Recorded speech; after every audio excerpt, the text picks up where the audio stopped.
না, কোথায় জাহান্নাম, কোথায় কবরে আযাব, এর প্রমাণ কি? যদি এই সংশয় হৃদয়ের মধ্যে থাকে, তাহলে আমাদের আলোচনাগুলো আপনার হৃদয়ে একটা দাগ কাটবে না, বরং আপনার যে হাস্যকর মনে হবে। চলেন, একদিন আমি আলোচনা করছিলাম, আলোচনার শেষে একজন যুবক প্রশ্ন করছে যে রুহুল আমিন ভাই, আমি কবরে আযাব বিশ্বাস করি না। আমি অবাক হয়ে বললাম, ভাইজান কেন? উনি তখন বলছেন যে আমরা হুজুরদের মুখে থেকে ছোট থেকে শুনে আসছি যে কবরে যখন আযাব হয় এমন ভাবে চাপ দেয়, ডান পাজরে হাম বাম পাজরের মধ্যে ঢুকে যায়। একটা সাপ আছে, তার 70 কোনা মাথা আছে, একবার যদি ছবল মারে প্রায় 70 বছর ধরে যন্ত্রণা উপভোগ করতে রাখে। তো রুহুল আমিন ভাই, আমি ছোট থেকে আমার খুব শখ যে আমি কবরে আযাব দেখবো। চাচা বলেন তো কি দেখবে? কবরে আযাব দেখবে, শখ। বলছে জান্নাত জাহান্নাম এটা তো মরার পরে আসবে, যতক্ষণ না মরছি ততক্ষণ জান্নাত জাহান্নামের কনসেপ্ট নেই। কিন্তু কবর তো দুনিয়াতে আছে, আর কবরে আযাবটা মানে দুনিয়াতে হয়। অতএব আমার কবরে আযাব দেখার খুব শখ। আমি ছোট থেকেই, আমাদের বাড়ি আছে, বাড়ির পাশে একটা ফুটবলের ময়দান, আর তার পাশে একটা কবরস্থান। আমি ছোট থেকেই যখন ওই ফুটবল খেলতাম, মাঝে মধ্যে একটু জোর করে যখন ফুটবলটাকে কেউ মেরে দিত, ওই কবরের মধ্যে পড়ে যেত। আর আমাদের বন্ধু যারা ছিল সব ভীতু, কেউ মানে ভয়ে ওই কবরের মধ্যে ঢুকে বল তুলতো না। কিন্তু আমার ইচ্ছা যে আমি কবর আযাব দেখবই। আমি বারবার শুধু কবরে নামি, বলটাকে তুলে এবার তাকিয়ে দেখি, কই কবরে আযাব তো দেখা যায় না। কতদিন চেষ্টা করলাম, কবরে আযাব দেখতে পাই না। অতএব আমি এই কবরে আযাবকে বিশ্বাস করি না। ভাই, এমন জনগণ আছে না নাই? এটা অনেকে মানুষের মধ্যে আছে। অনেকে নামাজি, তারপরে ভেতরে সংসার কাজ করে যে কবরে আযাব হয় কি হয় না, জান্নাত আছে তো আবার জাহান্নাম আছে তো আবার। মানুষ তো ধর্ম পালন করছে রিচুয়াল, যেমন বয়স 50 পার হয়ে গেছে, যদি মুখে দাড়ি না রাখি তাই মানুষ আমাকে কি বলবে, যদি একটু মসজিদে না যায় মানুষ আমাকে নিয়ে নানা রকমের কটূক্তি করবে।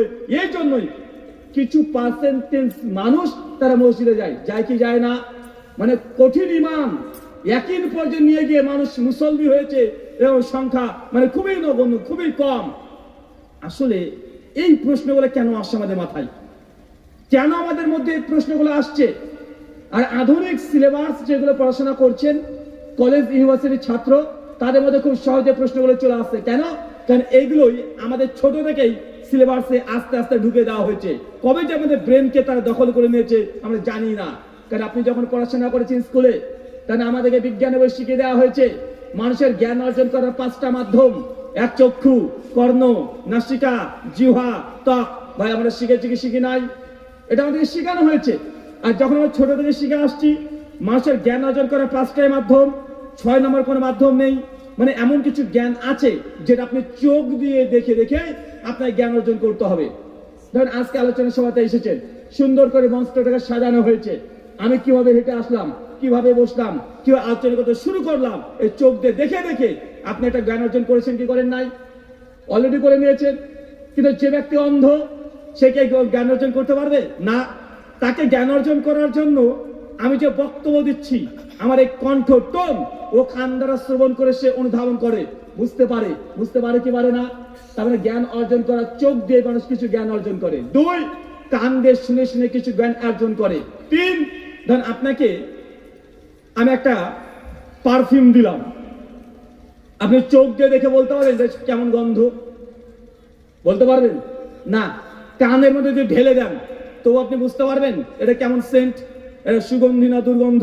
বোঝা সম্ভব না। এই যে এই জ্ঞান অর্জন করার জন্য লাগবে আপনার কি? নাসিকা, নাক। আর কিছু কিছু জ্ঞান অর্জন করার জন্য চোখ, কান, নাক এগুলো প্রয়োজন নেই। যেমন আপনাকে ধরেন এলাকাতে বিয়ে হয়, আচ্ছা কে কে বিয়ে করেছেন একটু হাত তোলেন তো। মানে কেউ বিয়ে করেননি? একজন বিয়ে করেন না? আচ্ছা, যখন বিয়ে যখন হয় গেট ঘেরা হয় অনেক জায়গাতে, আপনাদের অঞ্চলে হয়? আচ্ছা, গেট যখন ঘেরে দেখবেন 2 সাইড দিয়ে এলাকার সুন্দরী সুন্দরী রমণী যেগুলো আছে মানে সব জান্নাত থেকে পালিয়ে এসেছে, ওদের দ্বারা গোনা হবে না। একদম ওই গেটের সামনে 2 পাশ দিয়ে তারা দাঁড়িয়ে থাকে। আর টেবিলের উপরে দেখবেন একটা মিষ্টি, একটা টক, একটা ঝাল, একটা লবণ, 4-5 রকমের গ্লাস সাজিয়ে রাখে। করে কি করে না? এবার সাজিয়ে রেখেছে। এখন আপনি জামাই মানুষ, একদম এতই লজ্জা, মুখে একদম রুমাল ধরে বসে আছেন, আর উপরে লেখা আছে 10,001 টাকা। আর আপনাকে যখন এই 5 রকমের গ্লাস সামনে দিয়েছে, আচ্ছা বলে তো আপনি চোখ দিয়ে দেখে বলতে পারবেন কোনটা ঝাল, কোনটা টক, কোনটা লবণ? না। আচ্ছা এই যে জ্ঞান অর্জন করার জন্য মাধ্যম কি? জিহ্বা। কোন জিনিস? জিহ্বা। আর 5 নাম্বার হচ্ছে আপনাদের আমাদের ত্বক। কোনটা গরম কোনটা ঠান্ডা এটা বুঝবেন কিভাবে? এটা ত্বকের মাধ্যমে। যখন একটা ছোট্ট মানুষ, যখন ছোট্ট একটা বাচ্চা থাকে, ও বুঝে না যে আগুনে ছ্যাঁকা লাগে, তাপ লাগে। ওই প্রথম যেমন একদিন আগুনে হাত দে, যখন তাপ পেয়েছে তারপর থেকে সে বুঝে নিয়েছে এটা তাপ হয়। বুঝে কি বোঝে না?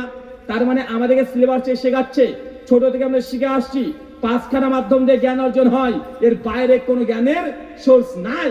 এই জন্য আমরা সাধারণভাবে যখন প্রশ্ন করি আর আমরা দেখি যে জান্নাত, জাহান্নাম, কবর আযাব এগুলো তো চোখ দিয়ে দেখা যায় না, কান দিয়ে তো শ্রবণ করা যায় না, নাক দিয়ে তাকে বোঝা যায় না, এই পঞ্চ ইন্দ্রিয় দিয়ে যেহেতু আমরা বুঝি না, তাই আমরা এগুলো মানি না। এটা আমাদের সিলেবাস ছোট থেকেই আমাদের ব্রেনের মধ্যে এগুলো ঢুকে দেওয়া হয়েছে। আমি যুবককে প্রশ্ন করেছিলাম, ভাইজান স্বপ্ন দেখেন? উনি তখন বলছেন যে স্বপ্নতে দেখি। আচ্ছা স্বপ্নতে কোনোদিন মিষ্টি খেয়েছেন? মিষ্টি? আচ্ছা স্বপ্নতে যখন মিষ্টি খান, ওই মিষ্টির টেস্ট কেমন? ঝাল না টক লাগে? চাচা স্বপ্নতে যদি মিষ্টি খান, ওই টেস্ট কেমন লাগে? ঝাল না টক না মিষ্টি? মিষ্টি লাগে না? আচ্ছা স্বপ্নে যদি কাঁচা লঙ্কা চাবিয়ে যদি খেয়ে নেন, ঝাল লাগবে না টক লাগবে? আর আপনাকে ঝালই লাগবে। আচ্ছা জিহ্বা দিয়ে যদি শুধুমাত্র এই স্বাদ আস্বাদন করা যায়, তো স্বপ্নের মধ্যে কোন জিহ্বা ব্যবহার করেছেন? আচ্ছা আমরা যে চোখ বন্ধ করি কিছু দেখতে পাবো? চোখ বন্ধ করলে তো কিছু দেখা যায় না, কিন্তু যখন স্বপ্ন দেখছেন চোখ খুলে না বন্ধ রেখে? খুলে না বন্ধ রেখে?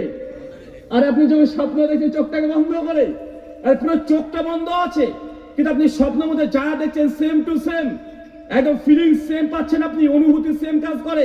আপনি স্বপ্ন দেখছেন একটা বাইক নিয়ে দুর্ঘটনা ঘটে গেছে, মোটরসাইকেল ভেঙে আপনি উল্টে রাস্তার মধ্যে পড়ে আছেন, আপনার পা ভেঙে গেছে, পা থেকে রক্ত বের হচ্ছে, প্রচন্ড ব্যথা পাচ্ছেন, চিৎকার মারছেন, ঘুম থেকে উঠে গিয়ে তারপরে আপনার ভয় কাটেনি, এমন দেখা যায় কি যায় না? তার মানে স্বপ্নের মধ্যে যদি অ্যাক্সিডেন্ট হয়, সে ব্যথা আপনি স্বপ্নের মধ্যে আপনি অনুধাবন করতে পারেন। স্বপ্ন থেকে বেরিয়ে আসার পরেও ভিতরে আপনার হাতটা আস্তে আস্তে মানে জোরে জোরে কাজ করতে শুরু করে দেয়। মানে স্বপ্নের মধ্যে যাই দেখেন না কেন, তার একটা প্রতিক্রিয়া, একটা ইফেক্ট আমাদের দুনিয়াবী জীবনে পড়ে কি পড়ে না? স্বপ্নের মধ্যে কতজন যুবক আছে? এটা আসছে 14ই ফেব্রুয়ারি। আচ্ছা 14ই ফেব্রুয়ারি কি? কি দিবস? আমরা বলেছি 14ই ফেব্রুয়ারি লুচ্চা দিবস। লুচ্চা বুঝেন? সবাই বলছে ভালোবাসা দিবস। আচ্ছা আমি একটু বুঝি না, যারা ইংরেজি ভালো ভালো বুঝেন, 14ই ফেব্রুয়ারিকে ইংরেজিতে কি বলা হয়? Valentine day. আচ্ছা বাংলাতে কি বলা হয়? ভালোবাসা দিবস। আচ্ছা ভ্যালেন্টাইন ডে বাংলাতে যে ভালোবাসা দিবস, পৃথিবীর কোন ডিকশনারিতে আছে রে ভাই? যদি ভালোবাসা দিবস ইংলিশ করতে হয় ওয়ার্ল্ড লাভ ডে বা international love day, Valentine day আর বাঙালি বলছে ভালোবাসা দিবস, ভাই দুটোর মধ্যে কোনো মিল আছে? আর ইংলিশ ভ্যালেন্টাইন ডে, বাংলা মানে কখনো ভালোবাসা দিবস হবে? আরে বাংলা ভালোবাসা দিবসে ইংরেজি করতে ওয়ার্ল্ড লাভ ডে হয় বা ন্যাশনাল লাভ ডে হয় বা শুধু লাভ ডে বলতে পারেন, কিন্তু কিভাবে যে ভ্যালেন্টাইন ডে বাঙালিরা বলছে ভালোবাসা দিবস, আমরা বলেছি এটা ভালোবাসা দিবস নয়, এটা বিশ্ব লুচ্চা দিবস। যারা 14ই ফেব্রুয়ারি রাস্তাতে রাস্তাতে ঘুরে বেড়ায়, এদের মতো লুচ্চা পৃথিবীতে আর কেউ পাওয়া যায় না। কারণ আমাদের আন্তর্জাতিক রিপোর্ট বলছে 14ই ফেব্রুয়ারিকে কেন্দ্র করে যে পরিমাণে কন্ডম বিক্রি হয়, দুনিয়ার অন্য কোনো দিনে বিক্রি হয় না।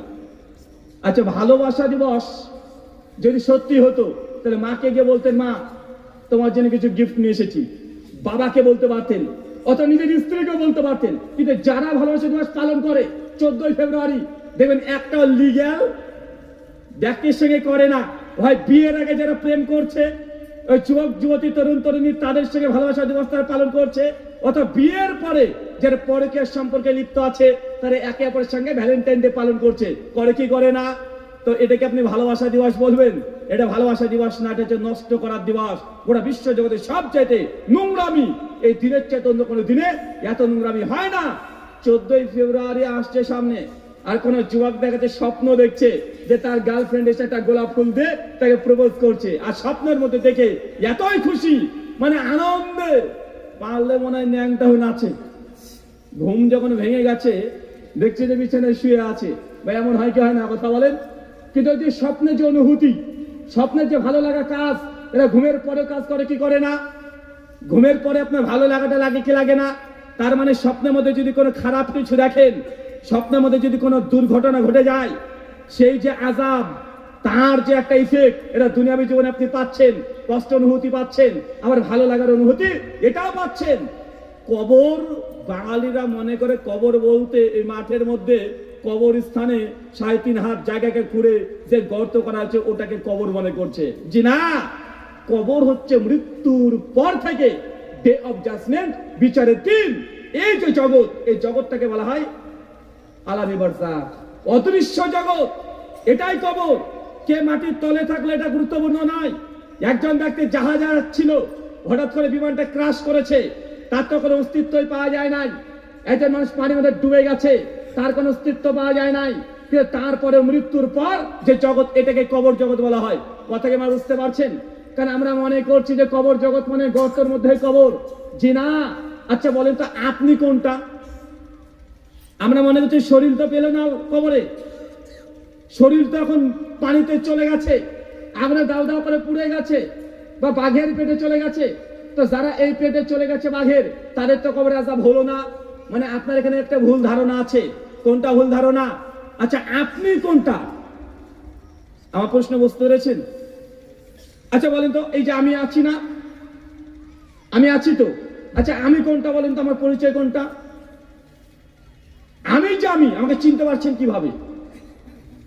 আরে ভাই উত্তর দে রে ভাই, কি আবার কথা বলা জানেন না আপনারা? মন খারাপ আপনাদের? কি আবার বউ পিটিয়েছে, এলাকায় কেউ মারা গেছে, তো একটু কথাটা বলেন। আচ্ছা আমি যে আমি, এই যে আমি যে ব্রাদার রাহুল, তো আপনি চিনতে পারছেন কিভাবে? আসল আমি কোনটা বলেন?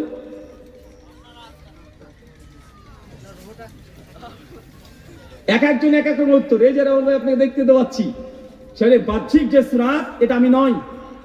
এটাই যদি আমি হতাম আজ থেকে 30 বছর আগে মায়ের কোলে যখন ছিলাম, তখন আমার এই চেহারা ছিল না। ছিল নাকি কথা বলেন? তারপরে এই চেহারার এটা একটা পরিবর্তন আছে। বাহ্যিক যে শ্রাত, এটা 30 বছর পর আমার এমনটা থাকবে না, পরিবর্তন ঘটবে। ঘটবে কি ঘটবে না? আমি কোনটা বুঝলেন কিভাবে? আপনি বলতেন নলেজ দিয়ে, মানে জ্ঞান দিয়ে, আপনার কথাবার্তা শুনে, আপনার ইন্টেলেকচুয়াল বুদ্ধিভিত্তিক এই জিনিসগুলো দেখে, তো ভাই এটাও পরিবর্তনশীল। আজ থেকে 20 বছর আগে আমার এই জ্ঞান ছিল না, আবার 20 বছর পর আমার জ্ঞানের পরিবর্তন ঘটবে। ঘটবে কি ঘটবে না? তা আমি তো সবকিছু পরিবর্তনশীল। আমার শরীর পরিবর্তনশীল, আমার জ্ঞান পরিবর্তনশীল, কিন্তু আমি কোনটা? আচ্ছা আমি হচ্ছে রূহ, আত্মা। আমি কোনটা? আমি হচ্ছে আত্মা। মানুষ যদি মারা যায়, তার শরীর যদি না থাকে, আল্লাহ কিয়ামতের মাঠে 1 সেকেন্ডের মধ্যে এই আত্মার মধ্যে রক্ত মাংস লাগাতে পারেন কি পারেন না? আরে আপনি এখনো বুঝতে পারেননি। দেখবেন একটা মানুষ আম খাচ্ছে, আম খাওয়ার পর আমের আঁটিটা আছে, বাড়ির পেছনে ফেলে দিয়েছেন। কিছুদিন পর দেখবেন আমের আঁটিতে একটা গাছ তৈরি হয়েছে। 2-4 বছর যাবে একটা বড় গাছ তৈরি হয়ে যায়। হয় কি হয় না? আর একটা আমের আঁটি থেকে যদি বড় একটা গাছ তৈরি হতে পারে, একটা আমের আঁটি থেকে যদি বড় গাছ তৈরি হয়ে যেতে পারে, তা আল্লাহ সুবহানাহু ওয়া তাআলা আমাদের রূহ থেকে ভাই রক্ত মাংসের শরীর আবার লাগিয়ে দিবে। এটা আল্লাহর কাছে কি কঠিন মনে হচ্ছে আপনার? আরে আপনার এখনো বিবেকে ধরেনি। আপনার মগজে কোনো জিনিস বুঝ আসে নাই, তার অর্থ এই নয় যে সেটা এক্সিস্ট করে না, তার অস্তিত্ব নেই। আল্লাহ সুবহানাহু ওয়া তাআলা মৃত্যুর পর অবশ্যই আমাদেরকে কিয়ামতের মাঠে তুলতে পারেন। আমাদের রূহটাকে আবার তিনি পুনর্জীবিত করে তিনি রক্ত মাংস দিয়ে আমাকে সেম আবার তৈরি করতে পারবে কি পারবে না? পারবে। যতক্ষণ এই একই বিশ্বাস না আসছে, ততক্ষণ মৃত্যুর পর জীবন, জান্নাত, জাহান্নাম, কবরে আযাব, যত আলোচনা করি না কেন আপনাদের ভিতরে কোনো দাগ কাটবে না। তাই এই আলোচনা প্রথমে আপনাকে বোঝানোর চেষ্টা করলাম। আচ্ছা ওই ব্যক্তি আমাকে বলছে